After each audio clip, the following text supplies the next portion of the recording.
Welcome to episode 44 of the Bithell Games Podcast. I'm Alexander Slawinski. And I am Mike Bithell. Each week we talk games, what it's like to make games, and the random stuff we don't generally find time to talk about because we are playing and or making games. Show note, Volume Coda, PlayStation VR, out now. You got Volume Coda on PlayStation. Congratulations. Go put helmets on and play that, because 30 more levels, more content. Also, November 4th, Volume will be available boxed from Limited Run Games for Vita. This item will be available starting Friday, November 4th at 10 a.m. Eastern. A second batch will be available on the same day at 6 p.m. Eastern. So for those of you in the States, that is 7 a.m. and 3 p.m. And for those of you internationally who will probably have to pay a little bit extra for shipping and handling, that is 10, 11, 12, 1, 2, 3 p.m. UK and 11 p.m. UK. So there. We have a guest. We have a guest on the show. Mr. Guest, introduce yourself. Hi, I'm Moo from Foamsword. And the reason Moo is on the show today because Knights and Bikes. Said that right? Yes, yep. Totally said that right. And it's Foamsword singular. Yes, not foam swords. They had a Kickstarter, and they were seeking £100,000. It concluded with a £126,000, and they did this during an era where Kickstarter is a wildly different place than it was several years ago. So this is a conversation about where the platform is now, the effort that there's always been effort that has gone into producing a Kickstarter, but the extra effort now involved and sort of the knowledge that you have to have going into it. So Moo, take it away in terms of campaign prep. Yeah, so campaign prep, it was one of these things where we kind of read all the information about that kind of stuff, and it said, oh, you'll need about 2 months. And so we sort of set aside 2 months to try and get it ready for the end of last year, actually. But it was the kind of thing where there's so much involved, especially when you're a team of 2 people, of getting the campaign ready, doing all the pricing, thinking about everything, figuring out all the tax implications. There's an incredible amount of stuff, and we just ended up saying we're not going to launch around Christmas because everyone's kind of skint around then, and we pushed it to the beginning of the year. So yeah, there was a lot of prep to do, mostly around trying to make all the assets and trying to figure out how to very clearly present the idea that we had for this game. I think the thing that for me that was interesting was you came out of the gate with a very visually defined game, and I think that was one of the strongest parts of it. And I know, Rex, your colleague, is like, well, give Rex his resume, like some of the stuff he's art directed. So yeah, Rex and I met at Media Molecule, so he's worked on Little Big Planet. He was the creative lead on Tearaway. Before that, he was at Lionhead working on the movies and that kind of stuff. He's also done a bunch of like shorts, like he did a Grip Wrench for MTV, and he's done some stuff for Disney and the BBC. So yeah, he's done loads. So I think he kind of, just visually, there was a style very much established for both the game and then for your branding. That was important, I'm guessing. Like that was a strong part of what you were trying to do with that pitch. Yeah, I think so. I think something you really have to bring to Kickstarter is a reason for people to care. And I think one of the reasons people would kind of care about our campaign is that they've played some of the games we've worked on previously, and we want to carry some of that momentum across, but make sure it's clear that this is a new thing. This isn't like a Media Molecule spinoff or anything. We're on our own, but we're still bringing the talents that we brought to these other projects. Actually, Moo, what's your resume? My resume is, worked on Little Big Planet, Media Molecule, worked on Ratchet & Clank at Insomniac. After that, I've done a bunch of more explorational stuff. So I did like Facebook games. I think Mike and I both did our little stint in Facebook games. Everyone did a couple of years on Facebook games. We're not proud. It happened. It's okay. Yeah, it was an interesting time. It was. Yeah, you were young. You needed the money. Exactly. Didn't get a lot of that. But yeah, and then I did some mobile games, and now I've come back to this console world. So I guess my big question, because obviously, as Alexander alluded to, there was this kind of big boom time for Kickstarter where everyone was doing a big Kickstarter, everyone was going for it, enough people were doing well that there was this general momentum. Then we hit the kind of... It was going to change the industry, Mike. It was going to change the industry. I think it has to an extent, but like basically there is that hangover that then hit when things didn't come out on time, or people felt that things had been missold or whatever. Like, lots of negative stories started, coming around with Kickstarter. And it feels like it's coming back from that now. It feels like the audiences kind of, they know where they stand, and there are quite a few success stories, you being one of them, Night in the Woods being another, where it seems that good communities are happening. Has that been your observation? Is that how it's working? Yeah, so I think at the time we launched, it definitely wasn't the heyday. I think the big difference between now and back then was back then you could just have an idea, and if people are excited by the idea, they just jump into it. And I think people are a little more savvy nowadays, and you have to have this idea that they're excited about, but you also have to bring to the table some confidence to make them believe that this is actually going to happen. I think that you can actually everyone's deliver. afraid. Yeah. I know there's been a few calls like Renix Collective where they were literally talking about like a kite mark, like some kind of way of confirming that a dev, doing due diligence basically on a dev. But I guess that's what you guys did kind of naturally with your Kickstarter, was you could lean on your kind of both of your back catalogs and that kind of experience in industry and give an impression that you could actually deliver, right? Yeah, I think we lent pretty heavily on our experience, but I think a lot of other projects where, you don't have a big project, you don't have a lot of stuff, depending on what you show, you can, you have to show a lot of gameplay. You have to show, we've made some progress on this. We've kind of like found the things that are really interesting about our idea. And I think those are other ways that you can sort of demonstrate this kind of thing without having to have, a decade of experience or that kind of stuff. I still think Kickstarter is friendly for new developers, but you have to do a lot more of the work developing the game before you launch your campaign. Where I think, I think we saw with John Romero's Kickstarter earlier this year, they just had concept art and they thought the name was going to be enough, and it wasn't. I think people want to see the game running. They want to understand actually what they're buying into. So I guess another one from me is, what was the piece of advice, because you said, and rightly so, you read every kind of how to be a superstar on Kickstarter article. What was the piece of advice that is now out of date that you keep seeing people making with Kickstarter? What's the one or more pieces of information that is out there that's still in the kind of the indie zeitgeist that everyone thinks is really true, but actually you found it to be kind of off base? I think the biggest thing that's out of date, so I think a lot of projects are getting smaller and smaller. I think these big $1 million projects are getting harder and harder to come by. And I think there's a lot of things people don't consider based on the size of their project. So one thing that a lot of people don't think about is if you're doing a really small project, doing physical goods might add a huge amount of effort onto your project. If you already have a big project and you're tacking on t-shirts and that kind of stuff, it's not a big deal. But if you're raising, $20,000 and now you need to do a bunch of physical goods and shipping and that kind of stuff, it's a lot more work compared to the game. So I think there's that kind of stuff. But I think a lot of it still holds. It's just, like all the spaces, like Steam and everything, things get a little bit more populated and it becomes harder and harder. And I think it's just the natural trend of things.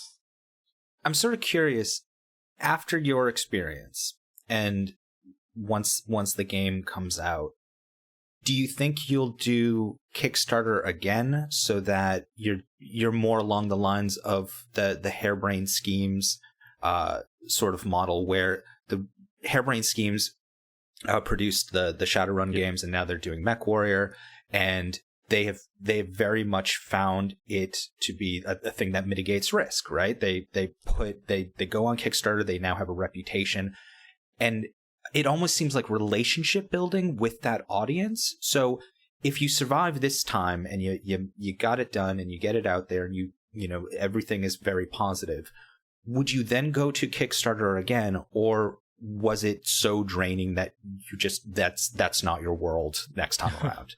Yeah, it's an interesting question and definitely something I've thought about quite a bit. So there's definitely parts of it that make me definitely want to do it again. So the community part of it has been absolutely incredible. Like, I'm generally a very nervous developer and always full of self-doubt and that kind of stuff. And just having a community where I can send a backer update every month and they'll tell me sort of if I'm in line with, what their expectations are and that kind of stuff. They've been really positive about everything. To the point where I do all our community service stuff, and most people will use a backer kit or something like that so that they don't have to deal with, customer complaints or like, missing rewards and that kind of stuff. And I've been doing all that stuff myself, and I really enjoy just interacting with our backers. Like I messed up sending out some of our digital rewards earlier this year. And yeah, it was just really nice to actually talk to them and sort of see what a great bunch they are. So that part of it is really, really enticing. The part that, yeah, as you mentioned, the stress. I was unbelievably stressed out for a month. And I don't know if it was worth it in the end, because so it's a weird kind of stress, right? Like leading up to it, you're stressed that no one's going to like this idea. No one's going to cover it. No one's going to be interested. But as soon as you at least for us, the first day, it seemed like lots of people were interested and excited about the idea. And that was great for us. But then you have this weird point now where there's a bunch of people interested, but you haven't hit your target yet. And until you hit your target, you feel like, oh my God, the number of people that I'm going to be letting down if we don't hit this target is growing and growing and growing. And so the stress just keeps building and building. And the 2 middle weeks in Kickstarter are absolutely brutal. It's just not exciting. You can't get anyone's attention. You can't really move the needle. So you just sit there and you're like, well, what can I do? What can I do? What can I do? And the answer is you should relax. You should think these 2 middle weeks, set up a schedule, maybe do updates Monday, Wednesday, Friday, and do 2 tweets a day, and just say, that's the work I'm doing these middle weeks. Where for us, we just kept scrambling, and, none of it really had much of an effect, but it was really stressing us out. So yeah, from the stress part of it, I might not do it. And I think the other thing that I've thought about a lot is we had to get the game very ready to show. And I think a lot of games don't lend themselves to that. I think because we had so much time, so we'd been working on this thing for a long time, just 1 day a week. So we had a pretty good idea of what it was. And the thing I'd worry about is if we finished this project, started another project, we wouldn't know as much about it, and we'd run a much higher risk of promising the wrong thing. So if it's an idea that we're still trying to figure out and that kind of thing, I'd hate to run a Kickstarter campaign and have to make all these promises and then suddenly be creatively bound in or have to deal with, the aftermath of changing our ideas. Which has, obviously kind of been a cause of a lot of problems in Kickstarter projects. Yeah, absolutely. No, it's interesting. So, I mean, obviously, I guess the next project, or even this project, a publisher would have been an option. What were the main reasons for not going down a more traditional kind of funding route with this? Because with you guys, with your ability and your access to people, like you could have got in several rooms with this game as you in the state it was in when it went on Kickstarter, and I think you would have probably found some support. What initially made you go to Kickstarter? Yeah, I think we did think about publishers, but it was one of these things of, we're a team of 2 people, and I think it's really easy when you're such a small team to get stuck in an echo chamber. And I feel like the kind of feedback you're going to get back from the backers is so raw and exactly the kind of genuine, honest feedback. Where I feel like a publisher, they're filtering through a lot of things of like, oh, this is what we think about the market. This is what we think about this, or this is our portfolio strategy. And we just thought the feedback that we'd be getting from the backers would be so much more directly applicable. Like you could always feel confident that, if they're really unhappy about something, like you sold them this vision and there's something true and honest to that, where I think, sometimes working with a publisher, they'll be like, oh, well, this worked on our other game, so we want you to do this. Or, I think, the fans only want one thing. They just want a good game. And that's what we want. And I just thought it'd be a lot cleaner for us to go in a direction where they're just leading us towards a good game versus a publishing route where they could be leading us towards a better game, but they could also be leading us towards other things. They could lead us towards something that's a worse game that's more financially viable, that kind of stuff. But Knights and Bikes had 4,796 backers. What's it like to have 4,796 bosses? Yeah, I mean, I think that's what a lot of people worry about. And for us, it's been incredible. Like, they've all been so supportive. I guess first thing to say is that, only a small minority of those people are actually vocal. I think a lot of people are very, throw money at it and forget about it. But yeah, like it's a weird paradox because on one hand, I am terrified of our backers at all times. But on the other hand, they've never given me any reason to fear whatsoever. Like even in times when, the darkest times in the Kickstarter where I've been really down, sometimes we've gotten some negative comments or you get some trolls that will like put in $1 just so they can comment. And they've actually always come to defend us and that kind of stuff. So it's a really weird thing. Like I think it's incredible. Like I hope that, you know, we can sort of maintain this community, you know, through the launch of Knights and Bikes and beyond, because I think we really did gather a really great community around it. And I think it does sort of point out to one other thing we did strategically, and it was we didn't run a campaign to make as much money as humanly possible. So a lot of things, like we didn't do early bird to try and rush people to make a decision. We didn't like stack our tiers in a way that, like, you know, kept pushing people up. I'm sorry, can you explain early bird? Oh, so early bird is basically you say like, oh, well, these three tiers or this one tier will do a lower price for the first 1,000 people. And so, you know, it sort of gets the momentum of your project going. And, you know, but the problem for us is that someone might feel like, well, I want to get in on that 1,000 and I'm not super sure about this project yet, but I want to hurry up and get in. And we want to make sure that our community were really people that like the idea and were invested in it and were sort of backing for the right reason. And I think that's like one of the other big things. Like when you show something on the internet, you get a huge range of reactions, and it's so impossible to tell where it's coming from. Like, you know, is this angry comment coming from someone who hates our vision, hates this kind of game, hates everything about us? Or is it from someone who really loves the vision, but we're really not doing it right or not doing it justice? And the great thing about Kickstarter is, like, you know, all these people have actually put money in, and you know that at the very least they like the idea. You know, you don't, you know, if you compare like how, if we do the comments thread on an article about us compared to our Kickstarter backers, you know, we can always look at the Kickstarter backers and say like, oh, if they're upset about this, this is definitely real, where a comment thread may or may not be, you know.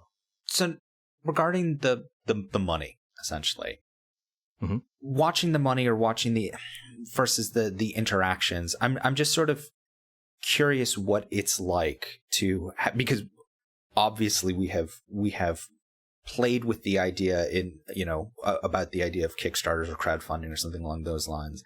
And the idea of the money up front does seem to create concern in expectation. And how do you manage that? How do you manage that expectation from what you've shown, not giving away, you know, essentially communicating while avoiding spoilers of like what the project can still do, what features you can add? How do you keep that all under control?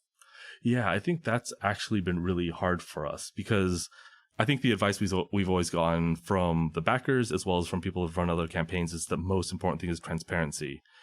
And so it's this really delicate balance of, you want to make sure they know that you're making new stuff and you're making stuff that's aligned with what you promised, but you're not spoiling the game for them. Like, you're not giving them, you know, the storyline and that kind of stuff. And I think it's a really hard balance for us, to be honest. Like, the number of times we make something in a month and we know the most exciting way to tell the backers about it is to tell them everything about it, but we can't. So it is really a bit of a struggle, but so far, you know, I think they do read a little bit in between the lines. So if we show something and, you know, we show them a piece of art and we don't exactly give them the context of it, they can still kind of fill it in from what they know and that kind of thing. And I think, you know, our game is actually about, you know, being kids and imagination, that kind of stuff. And I guess we do draw a lot of backers that do have the imagination to fill in the gaps there so that we don't have to spoil it for everyone on accident. So as of right now, Knights and Bikes will be available when and on what platforms?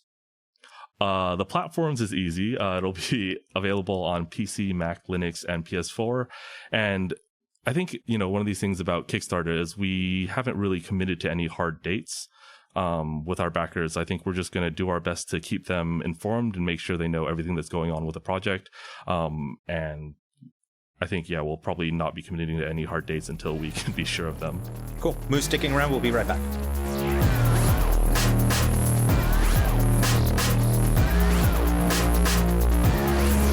So what's going on at the studio? It's not our studio. What's going on at Moo's studio? But what are you up to? So we're going to be showing the first time publicly at Day of the Devs next weekend. And so we're just trying to get a build together for it. So right now it's myself, Rex, and we've also got a sound designer working on the project named Kenny Young. And funny enough, Rex today has gone over to our composer's place to try and get some music as quickly as we can to cram into the demo. So what is Day of the Devs? So Day of the Devs, it's an event in San Francisco put on by Double Fine and I Am 8-Bit. And it's just a bunch of like really cool indie games, and it's free to the public. I think you might have to like get a free ticket on Eventbrite, but yeah, it's free and open to the public for anyone who wants to check out some cool indie games in San Francisco. So are you heading over there? Because your accent says you're from one place, but your body is in another.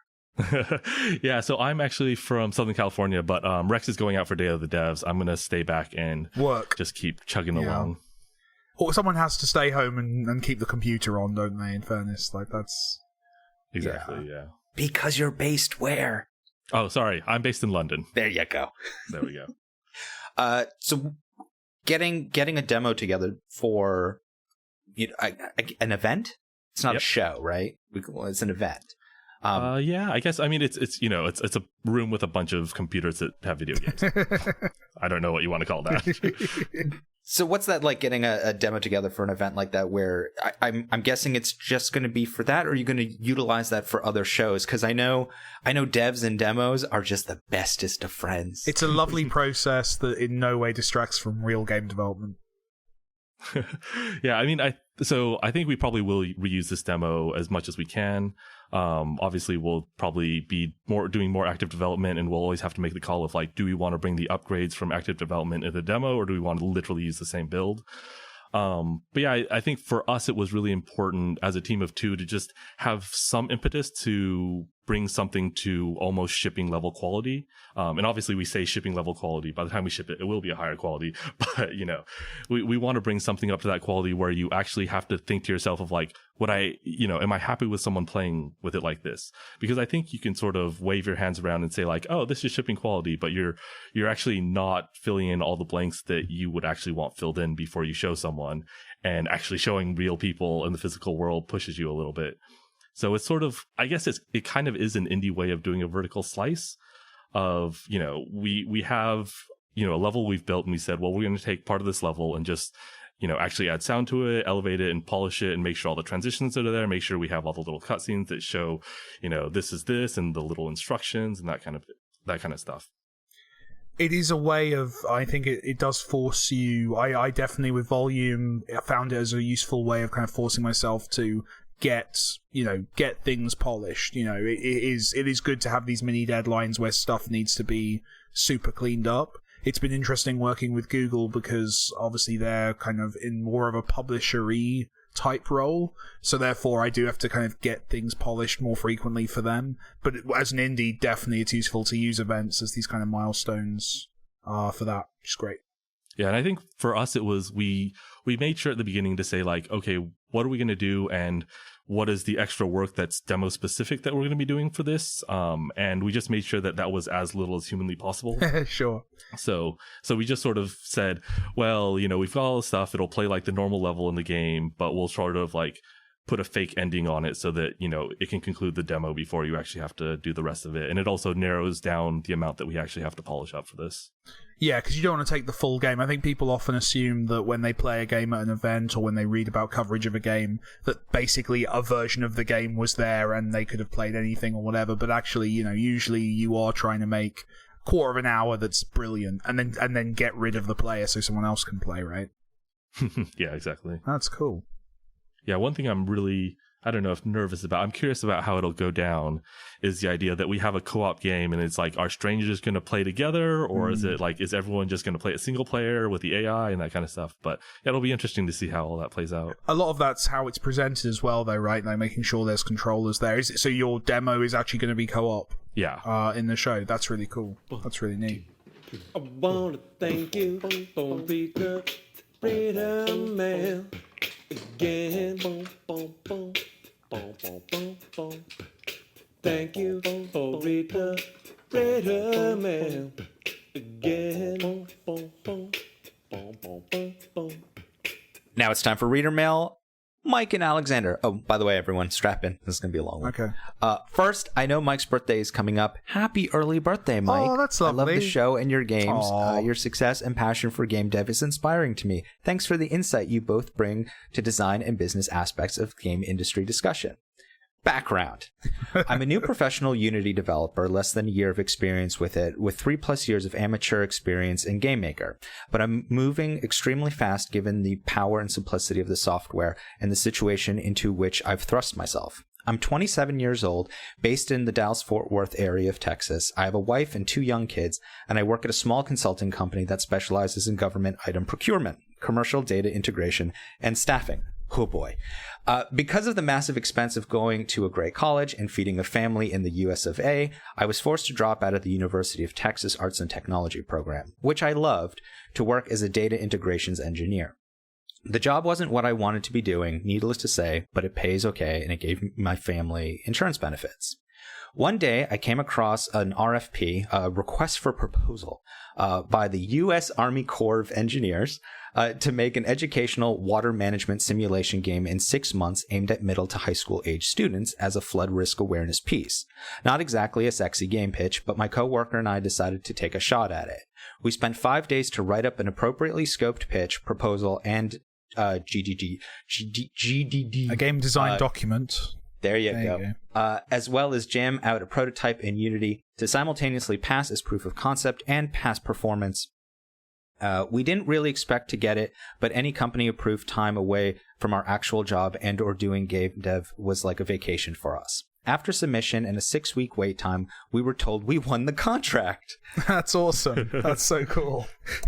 10 days or so later, we were on a plane to Sacramento to meet our clients. We're now 2.5 months in, and we, 2 guys, are ahead of schedule, and our clients are very happy with our progress, as are we. That's so cool. That's such a cool opportunity to take. I'm the sole programmer, team lead, producer, lead designer, and my partner is a writer, level designer, and 2D artist in that order. I'm teaching him how to make games because he has no formal education in game dev, though, and he's extremely eager to learn and is doing very well. This must all sound like a nightmare to seasoned professionals. It sounds amazing to seasoned professionals. But I'm having a time of my life under the pressure. It sounds like bragging, but even though this is our first professional game dev opportunity, nothing has taken me by surprise, and there's nothing that I haven't been able to handle gracefully yet. We've given multiple presentations to our clients and their constituents in person and virtual, pitches, demos, etc. We've been asked hard questions and given the, quote, right answers. The product is pretty fun and educational already, and we're on pace to finish what we have and what we scoped for. I knew that we could be successful at this, or I wouldn't have told the client we would be. But I still feel like there's a chance I could fail. I actually find great value in that slight doubt because it strengthens me to improve and execute on the plan every day. So here's the question. Do you find value in the thought or fear of failure? Does it sound like we're just naturals at this, or are we in for a rude awakening? Have you ever heard a story like ours before? Thanks for what you do, Nick J. I'll have a run at it. So first of all, you're a badass. I love stories like that. Finding opportunities to basically transform your job into what you want to be doing. I find that so cool and inspiring. It's badass. I think the closest story I have to that was I managed to convince a history teacher in high school to let me, instead of writing essays, make graphic point-and-click adventure games. So at the age of 15, I was getting to be allowed during school hours to make really, really bad Simon the Sorcerer ripoffs about like feudal England. It was brilliant. But this is brilliant. This is a great story. So you're doing very well. The answer to the question is a really tough one because I struggle with this a lot in public, how to talk about this, because the short answer is yes. The fact that I constantly hate everything I produce and that I am constantly worried that I will be found out for the fraudulent idiot that I am does drive me to work harder and does drive me to produce better work. However, I'm not sure it's a healthy instinct to have. I don't think I'd want to change it in myself, but I also don't want to romanticize it in other people. I don't think people should feel they have to be stressed out or worried about stuff in order to succeed. I don't think that's true. I think there's lots of people. I know plenty of people who think they're really awesome and they make cool games, and God bless them, they have a lovely time and they're much less stressed out than me, or at least they present as much less stressed out than me.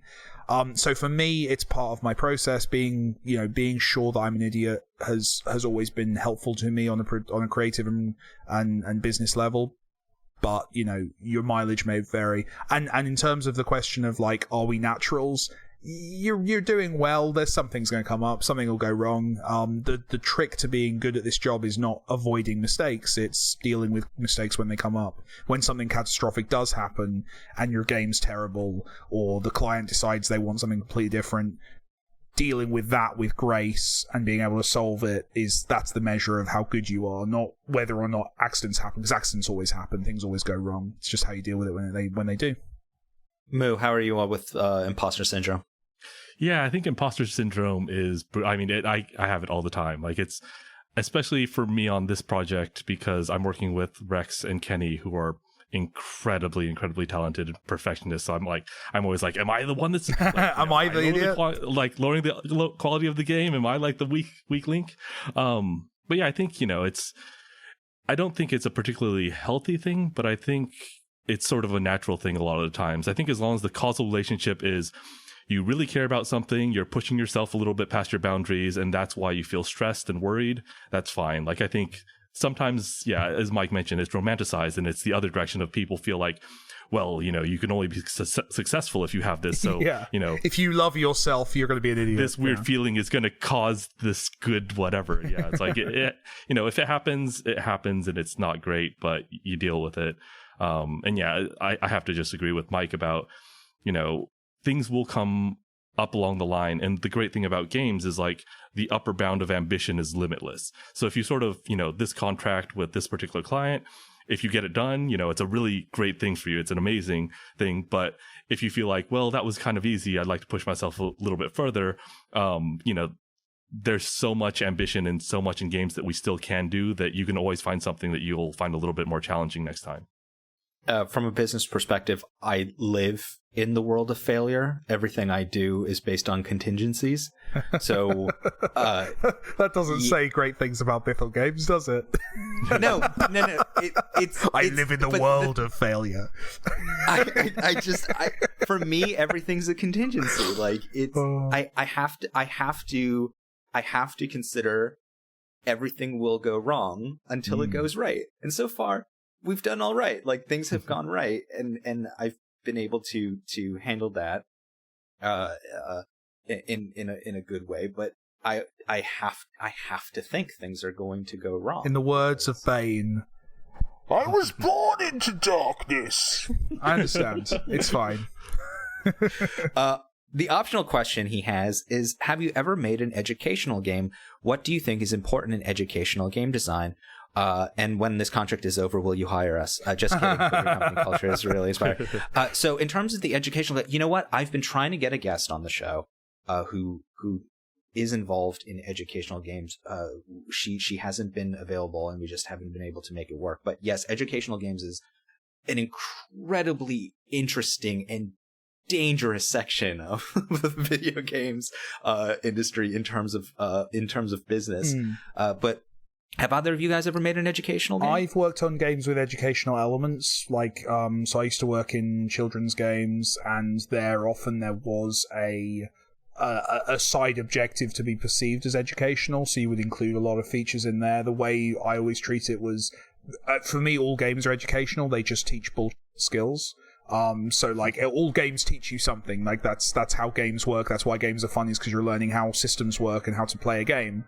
But they're teaching, on the most part, entertaining games are teaching you a bunch of useless skills, like how to shoot at aliens. It's not useful. So for me, educational games... Cut to 2 years from now. Yeah, exactly, right. Honestly, the way the news is going over the last couple of years, sure, it could happen. But yeah, for me, educational games, it's just kind of adding in lessons and teaching outcomes that do have real world benefits. And I worked on a game called iCarly, which was tied to the Nickelodeon show that I'm sure some of our listeners have probably accidentally watched at some point. And that one was specifically had, like, one of the objectives of that game was to teach the world of kind of video editing, weirdly, and kind of and creativity and modifying stuff and making your own thing. So that became part of the game design. That, to me, is where educational games work really well, is when you make a game that teaches as part of what makes the game fun, rather than just bolting on, like, facts and figures. How about you, Moo? Moo? Did you ever work in that area? Yeah, so I worked on Moshi Monsters. Which Oh, of course you was, did. I would say, yes. yeah. And I would say that was a bolt-on educational game, right? Like it was a fun game, and then it had another part of it where, in order to earn the currency, you had to do the Puzzle Palace, which had the educational aspect to it. But yeah, I think everyone always strives to do that educational thing where it's sort of really built into it. I know Preloaded has done a lot of. They're brilliant. They're brilliant. Yeah, they're absolutely brilliant. They just they create the environment they create a game that makes an environment where you're just naturally curious about, well, what's actually going on here, and like, how do I optimize this, or that kind of stuff, and like make it available to you to learn for yourself. But I think there's a lot of different approaches to it. I haven't seen it's hard to gauge success of them because you don't know what the goals are necessarily. Are you trying to make money? Are you trying to please this client? Are you trying to do this? It's a really hard thing because we don't know what the success metrics are for it usually. And crucially, often the client in those scenarios is not a native games producer. So there's someone who works outside of games. So often there's a difficult communication thing, which is one of the reasons I'm very impressed by the writer of Email, is that navigating that contracting relationship, I assume, is very different to me talking to... I mean, our producer at Google is Kelly Santiago, who shipped Journey. She understands video games, more than me. So it's kind of that's a relationship that's very easy to kind of talk to her about what we're doing and why we're doing it. Whereas I imagine, if you're working with people who are not as experienced, that must be very difficult. So thank you again for that email, Nick. That was A, inspiring, and B, just really cool to hear. Good people. If you have a burning question about games, game development, or just about the complexities of the universe, you can send those questions to us via contact@BithelGames.com. That's contact@BithelGames.com, through the YouTube comments of this show, or on Twitter by pinging @MikeBithell, @Slewinski, or Moo. What's your Twitter? I'm one of Moo. Thanks for listening to this episode of the Bithell Games Podcast. We can always use your support, so please provide reviews and 5 stars on iTunes, likes and subscribes on YouTube, and positive reinforcement on whatever other platforms you're hearing this show on whenever possible. This podcast was produced by Jonathan Downen. We'll be back next week. I'm Alexander Slewinski. Thanks again for being here, Moo, and getting the last word, Mike. Bonsai.